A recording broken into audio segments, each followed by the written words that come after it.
This is Oga Obina. This is Dr. Fweneke. This is Bahati. Mention them. These people, when I'm trying to look at their background, they are successful. Their success never came easily. Unapata wase walikuwa wameoa and they were focused. Na unajua walikuwa na au mawife zao wa kwanza. Do you know ile kuachwa walikuwa naachwa?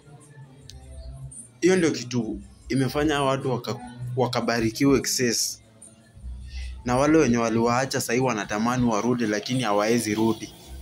Okay, my question is, do you know why most men who are left by their wives just because they lack sense, money, they lack manpower, they lack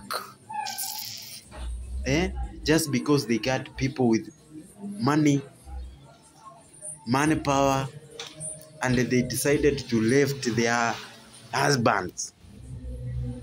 These men who are lefted, hao watu wanabarikiwanga mbaya sana. Have you ever realized the reason as why? So follow me and I will tell you right now. Follow me and I will tell you.